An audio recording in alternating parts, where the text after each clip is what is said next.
Chapter 3. Once upon a time. Desperaux' siblings tried to educate him in the ways of being a mouse. His brother Furlough took him on a tour of the castle to demonstrate the art of scurrying. "Move side to side," instructed Furlough, scrabbling across the waxed castle floor. "Look over your shoulder all the time, first to the right, then to the left, and don't stop for anything." But Desperaux wasn't listening to Furlough. He was staring at the light pouring in through the stained glass windows of the castle. He stood on his hind legs and held his handkerchief over his heart and stared up, up, up into that brilliant light. "Furlough," he said, "what is this thing? What are all these colors? Are we in heaven?" "Cripes!" shouted Furlough from the far corner. "Don't stand there in the middle of the floor talking about heaven. Move! You're a mouse, not a man. You've got to scurry." "What?" said Desperaux, still staring at the light. But Furlough was gone. He had, like a good mouse, disappeared into the hole of the molding. Desperaux' sister, Merlot, took him into the castle library, where light came streaming in through the tall, high windows and landed on the floor in bright yellow patches. "Here," said Merlot, "follow me, small brother, and I will instruct you on the fine points of how to nibble on paper." Merlot scurried up the chair and from there hopped onto a table on which there sat a huge open book. "This way, small brother," she said as she crawled onto the pages of the book. And Desperaux followed her from the chair to the table to the page. "Now then," said Merlot, "this glue here is tasty, and the paper edges are crunchy and yummy, like so." She nibbled the edge of the page and then looked over at Desperaux. "You try," she said. "First, a bite of some glue, and then follow it with a crunch of the paper. And these squiggles, they're very tasty."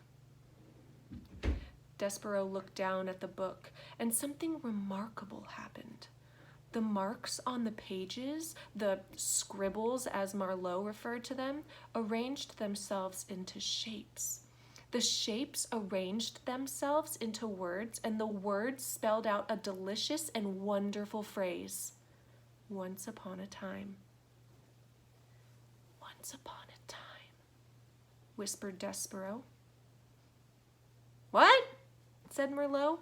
"Oh, nothing, nothing." "Eat," said Merlot. "I couldn't possibly," said Desperaux, backing away from the book. "Why?" Said Desperaux, I think it would ruin the story." "The story? What story?" Merlot stared at him. A piece of paper trembled at the end of one of her indignant whiskers. "It's just like Pa said when you were born. Something is not right with you." She turned and scurried from the library to tell her parents about the latest disappointment. Desperaux waited until she was gone, and then he reached out and with one paw touched the lovely words. "Once upon a time." He shivered. He sneezed, and he blew his nose into his handkerchief. "Once upon a time," he said aloud, relishing the sound. And then tracing each word with his paw, he read the story of a beautiful princess and a brave knight who serves and honors her. Desperaux didn't know it, but he would need very soon to be brave himself. Have I mentioned that beneath the castle there's a dungeon? And in the dungeon there were rats, large rats, mean rats. Desperaux was destined to meet those rats. Reader, you must know that an interesting fate, sometimes involving rats, sometimes not, awaits almost everyone, mouse or man.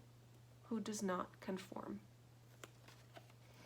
And there is a picture here for you to see.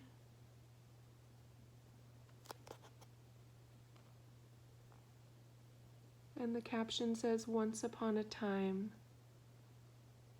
whispered Desperaux.